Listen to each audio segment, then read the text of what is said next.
Here is your latte, sir. What is that? Oh, I didn't order this. Lila Santos had built the daily grind into more than just a coffee shop. It was a sanctuary where strangers became friends and secrets found safe harbor in whispered conversations over steaming mugs. But when the mysterious writer who came in every Tuesday started leaving anonymous confession notes about a story that destroyed an innocent family, Lila had no idea she was reading the regrets of the man who had unknowingly shattered her own life 5 years ago. Before we explore Lila's heartwarming coffee shop and the mysterious confessions that lead to unexpected love and redemption, please take a moment to subscribe to our channel and hit that notification bell. Your support helps us bring you more touching romantic stories every week. Now, let's step into the daily grind, where every cup tells a story, and some secrets are worth more than the perfect brew. Lila Santos unlocked the front door of the daily grind at 5:30 every morning, breathing in the familiar scent of freshly ground coffee beans and the promise of another day filled with the stories and struggles of her customers. At 31, she had owned the small coffee shop in downtown Cedar Creek for 3 years, and it had become exactly what she had dreamed it could be: a gathering place where people found comfort, community, and sometimes the courage to face their deepest truths. The coffee shop occupied a corner building with large windows that flooded the space with natural light, vintage furniture that invited long conversations, and walls lined with local artwork that created an atmosphere of creativity and warmth. Lila had designed every detail to encourage connection, from the mismatched chairs that brought strangers together at shared tables to the chalkboard where customers could write anonymous messages of hope or encouragement. Lila's journey to coffee shop ownership had been born from personal tragedy and the desire to create something positive from devastating loss. 5 years ago, her family's small construction business had been destroyed by a newspaper investigation that revealed financial irregularities and safety violations. The scandal had been front-page news for weeks, leading to criminal charges against her father, bankruptcy, and ultimately her father's death from a stress-induced heart attack. The investigation had been thorough and accurate, but it had failed to capture the full story of a small business owner who had made mistakes under financial pressure while trying to keep his employees working and support his family.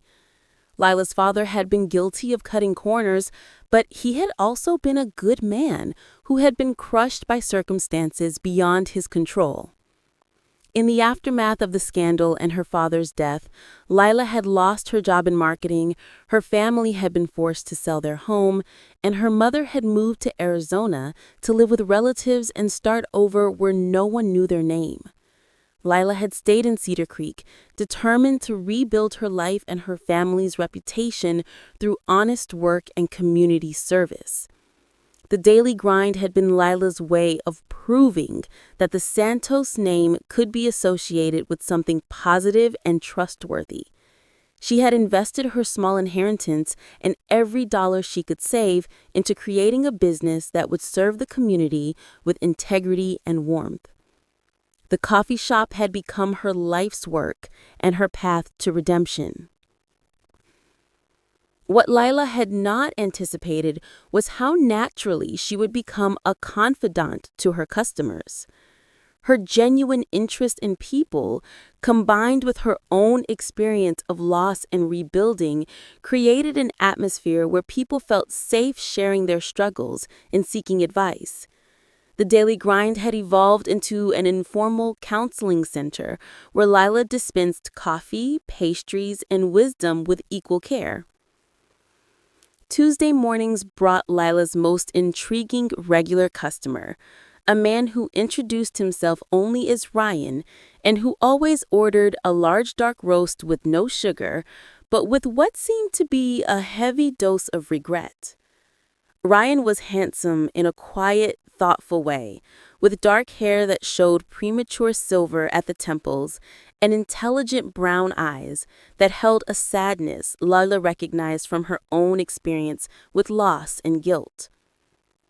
Ryan always sat at the corner table near the window, where he would write intensively in a leather journal for exactly 1 hour before leaving with a polite nod and a generous tip. He was unfailingly courteous to Lila, but maintained a professional distance that suggested he was carrying burdens he preferred not to share with others. What made Ryan particularly intriguing to Lila was his habit of leaving behind small, folded pieces of paper that contained what appeared to be confessions or apologies written to unnamed recipients. Lila had found the first note by accident while cleaning Ryan's table, and she had been struck by the raw emotion and genuine remorse expressed in the carefully written words. The note had been addressed to the family I hurt and contained an apology for telling a story that destroyed lives without considering the human cost of truth. Lila had been moved by the obvious pain in the words, and she had saved the note, hoping to return it to Ryan the following week.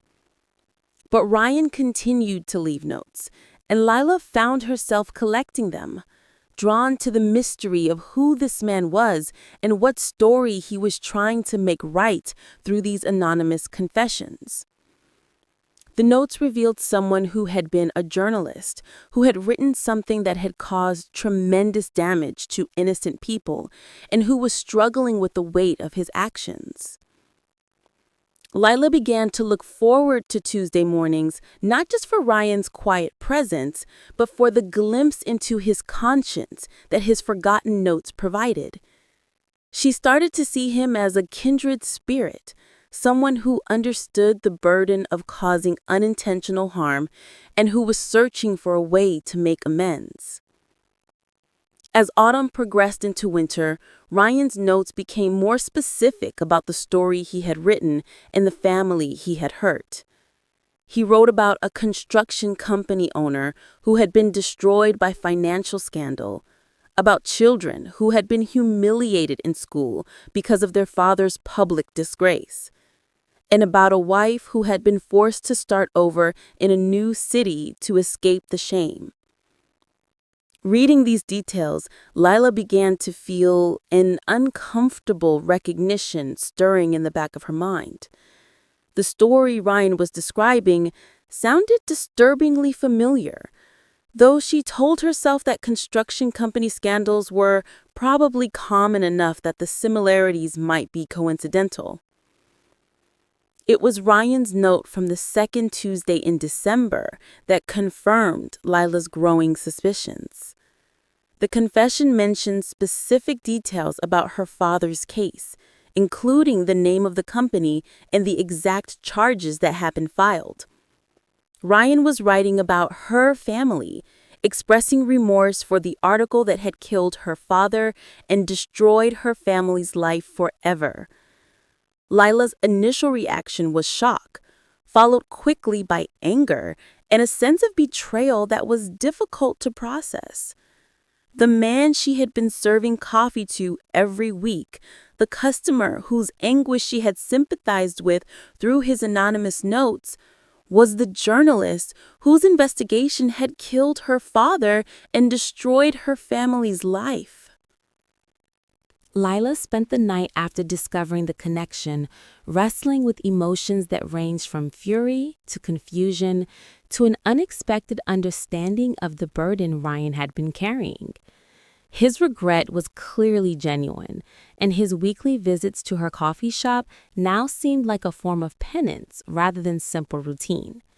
The question that consumed Lila was whether Ryan knew who she was. Had he been coming to the daily grind specifically because it was owned by the daughter of the man his article had destroyed? Or was his presence there truly coincidental? The notes suggested that he was seeking the family he had wronged, but they gave no indication that he had found them. Lila decided to test Ryan's awareness by engaging him in more personal conversation during his next visit. She approached his table with his usual order and asked about his writing, mentioning that she had noticed his dedication to his journal work and wondering if he was working on anything interesting. Ryan's response was cautious but friendly, explaining that he was a freelance journalist taking some time to reflect on his career and work on more personal writing projects. He asked about Lila's background and how she had come to own the coffee shop, questions that could have been either polite conversation or subtle investigation into her identity. Lila shared a carefully edited version of her story, mentioning that she had started the coffee shop after a difficult period in her family's life that had required rebuilding and starting over. Ryan listened with obvious interest and compassion, but gave no indication that he recognized her story or connected it to his own work. Their conversation was interrupted by other customers, but it marked the beginning of a new phase in their relationship. Ryan began to linger longer after finishing his writing, sometimes staying for a second cup of coffee and gradually opening up about his own background and struggles. Lila learned that Ryan had been an investigative journalist for a major newspaper, specializing in corruption and financial fraud cases. He had won awards for his thorough research and compelling writing, but he had left journalism abruptly 2 years ago after what he described as a crisis of conscience about the impact his work had on the people he wrote about. Ryan's description of his career crisis aligned perfectly with the timeline of her father's case, and Lila realized that her father's destruction had been the catalyst for Ryan's decision to leave journalism. The knowledge that her father's death had haunted Ryan enough to change his entire career path created complicated feelings of vindication and sympathy. As Christmas approached, Ryan's confessional notes became more urgent and specific. He wrote about his desire to find the family he had hurt and make personal amends, expressing frustration at his inability to locate them and guilt over his cowardice and not trying harder to reach out to them before publishing his article. Lila found herself in the extraordinary position of reading a man's private anguish about his treatment of her own family while serving him coffee and gradually developing feelings for him that she couldn't entirely explain or justify. Ryan was kind, intelligent, and genuinely remorseful, but he was also responsible for the worst period of her life. The complexity of her situation became even more challenging when Ryan began to show obvious romantic interest in her. His visits extended beyond Tuesday mornings, and he started asking about her life outside the coffee shop, her interests, and whether she might be interested in having dinner with him sometime. Lila was torn between her growing attraction to Ryan as a person and her anger at him as the journalist who had destroyed her family. She found herself caring about his obvious guilt and pain while simultaneously wanting him to suffer for what he had done to her father. The conflict was emotionally exhausting and ethically complex in ways she had never experienced. Lila's decision about how to handle the situation was forced when she discovered Ryan's Christmas Eve confession note, which contained his full name, Ryan Mitchell, and a detailed account of the Santos construction investigation that had appeared under his byline 5 years earlier. The note was addressed directly to Lila Santos, revealing that Ryan had discovered her identity and had been coming to the coffee shop specifically to get to know her before revealing who he was. The revelation that Ryan had known her identity all along felt like a betrayal that overshadowed his obvious remorse. Ryan realized that every conversation they had shared had been conducted under false pretenses, with Ryan observing and evaluating her while she had believed they were building an authentic friendship. Lila confronted Ryan the following Tuesday, presenting him with a collection of confession notes she had been saving and demanding to know how long he had known who she was and what his intentions were in frequenting her coffee shop. The conversation was emotionally charged, with 5 years of pain and anger finally finding expression. Ryan's response was humble and honest. He had discovered Lila's identity within weeks of first visiting the coffee shop, but he had continued coming because he had been trying to find the courage to reveal who he was and make proper amends for the damage his article had caused. He had fallen in love with Lila during their months of conversation, which had made his confession both more necessary and more terrifying. Ryan explained that his investigation of her father's company had been accurate but incomplete, focusing on legal violations without exploring the context of financial pressure, family responsibilities, and good intentions that led to poor decisions. He had written the story according to journalistic standards, but he had failed to consider the human cost of his revelations. Ryan's apology was comprehensive and heartfelt, acknowledging not only the harm his article had caused, but also the deception involved in getting to know Lila without revealing his identity. He expressed genuine love for the woman she had become despite the tragedy he had caused, and he offered to leave Cedar Creek permanently if his presence was too painful for her to bear. Lila's response to Ryan's confession was complex and emotional. She was angry about the deception, devastated by the reminder of her family's destruction, but also moved by his genuine remorse and the evidence of how profoundly her father's death had affected him. Ryan's career change, his obvious guilt, and his determination to make amends demonstrated that he understood the magnitude of what he had done. Over the following weeks, Lila struggled with whether to forgive Ryan and what form that forgiveness might take.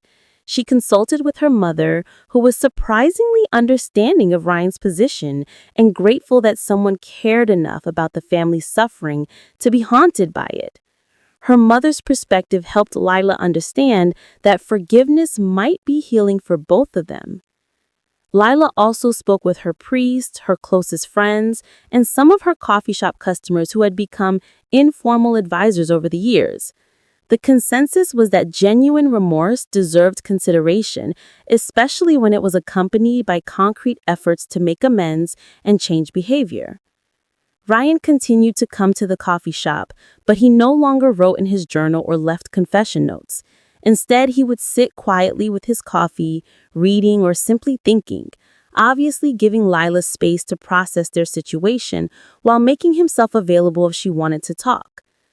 The breakthrough in their relationship came when Lila discovered that Ryan had been making anonymous donations to a scholarship fund for children of small business owners who had faced financial difficulties.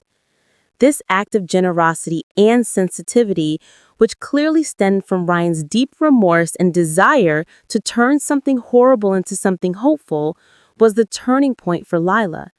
She began to understand the extent to which Ryan's impact on her life had also impacted his. The scholarship had been established in her father's name, and Ryan had been funding it for 2 years, providing educational opportunities for young people whose families had faced similar challenges to what the Santos family had experienced.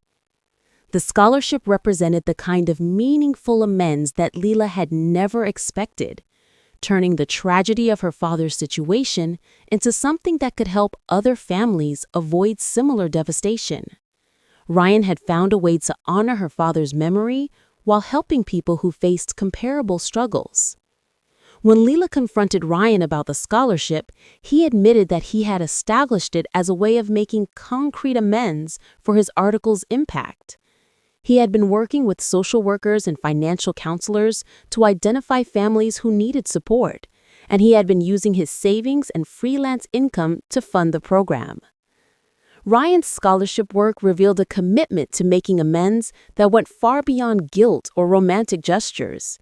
He had been actively working to repair the harm he had caused, using his resources and energy to create positive outcomes from a negative situation.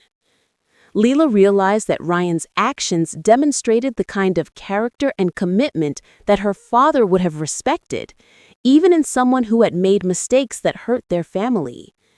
Her father had believed in redemption and second chances, and he would probably have been moved by Ryan's efforts to make things right. Leela's decision to give Ryan a chance at a real relationship was gradual and careful, built on honest conversations about their shared history and a mutual commitment to building something positive from their complicated beginning. They agreed to start over with full honesty about their identities and intentions, while acknowledging the complex emotions that would always be part of their story. Their first official date was dinner at a small restaurant where they could talk openly about their families, their careers, and their hopes for the future. Leela shared stories about her father that helped Ryan understand the man behind the business scandal, while Ryan talked about his journalism career and his reasons for leaving a profession he had loved but could no longer practice with clear conscience. The conversation revealed that both Leela and Ryan had been shaped by the same tragic events, but in different ways. Leela had learned resilience, community building, and the importance of reputation through service, while Ryan had developed empathy, caution about the impact of his work on others, and a commitment to making amends for past mistakes. Their relationship developed slowly, built on the foundation of honesty, shared values, and mutual respect for each other's growth and healing. Ryan continued his scholarship work while exploring new career possibilities that would allow him to use his writing skills in ways that helped others rather than potentially harm them. Leela expanded the Daily Grind's community programs, working with Ryan to establish financial literacy workshops and small business mentoring programs that would help other entrepreneurs avoid the mistakes that had destroyed her father's company. Their partnership became both personal and professional, focused on preventing other families from experiencing similar tragedies. Ryan's proposal came on the second anniversary of their first honest conversation, in the Daily Grind after hours, surrounded by the walls that had witnessed their entire complicated courtship. He presented Leela with a ring and a business proposal. He wanted to marry her and help her expand the coffee shop's community programs into a full-service resource center for families facing financial difficulties. Leela's acceptance included her own proposal. She wanted Ryan to co-author a book about their story that could help other people understand the human impact of public scandals and the possibility of forgiveness and redemption. Their story could serve as an example of how people could build positive relationships even from the most difficult circumstances. Their wedding was held in the Daily Grind, with the coffee shop transformed into a celebration space that honored both their individual journeys and their shared commitment to community service. Many of their customers attended, along with families who had benefited from Ryan's scholarship program and the coffee shop's various support services. Leela wore a dress that her father would have loved, elegant but practical, reflecting her evolution from victim of scandal to community leader and successful business owner. Ryan wore a suit that made him look like the professor and advocate he had become, rather than the investigative journalist who had caused so much pain. The ceremony included readings from letters that Ryan had written to his father posthumously, apologies that acknowledged the complexity of the man behind the business mistakes and expressed genuine regret for the suffering caused by the investigation. Leela read her father's business philosophy, which emphasized integrity, community support, and the importance of learning from mistakes. After their honeymoon, Leela and Ryan established the Santos Mitchell Foundation, which provided comprehensive support for families facing business difficulties, including legal advice, financial counseling, and emotional support services. The foundation was funded through Ryan's writing work and the coffee shop's success, along with donations from people who had been touched by their story. The Daily Grind continued to serve as the foundation's informal headquarters, with customers often becoming volunteers and beneficiaries of the various programs. The coffee shop had evolved into exactly what Leela had dreamed it could be, a center for community healing and support that honored her father's memory through concrete help for others. Ryan's writing career resumed through his work documenting the foundation's impact and telling the stories of families who had overcome financial difficulties with proper support. His articles focused on solutions and resilience rather than scandal and failure, reflecting his evolution as both a journalist and a person. Their first child, a son they named David after Leela's father, was born 3 years after their wedding, during a busy period when the foundation was expanding to serve 3 additional communities. David's arrival added new meaning to their work and reminded them that their story of redemption would continue through future generations. Standing in the daily grind one evening after hours, with David sleeping peacefully in his carrier and foundation materials spread across the tables where Ryan had once written his confession notes, Leela and Ryan reflected on the journey that had brought them together and the work they had built from their shared tragedy. Leela realized that her father's death, while devastating, had ultimately led to everything she valued most: the coffee shop that had become her calling, the community programs that helped other families, and the love of a man who understood the importance of making amends and building something positive from mistakes and loss. Ryan understood that his article, while professionally sound, had taught him that truth without compassion could be destructive, and that real journalism required consideration of human impact alongside factual accuracy. Meeting Leela and her family's story had made him a better writer and a better person. Their love story had begun with a devastating newspaper article and had been built through coffee shop conversations, anonymous confession notes, and the gradual recognition that forgiveness and redemption were possible even in the most difficult circumstances. Lila Santos Mitchell had built the daily grind into a sanctuary for secrets and confessions, never imagining that the most important confession she would hear would be from the man whose investigation had changed her life forever.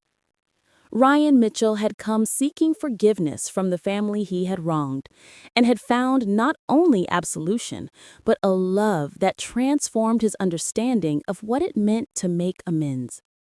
Together, they had learned that the most powerful confessions were not about admitting guilt, but about committing to change, and that the most meaningful relationships could grow from the most unlikely beginnings, when people were willing to be honest about their mistakes and dedicated to building something better from the aftermath of tragedy.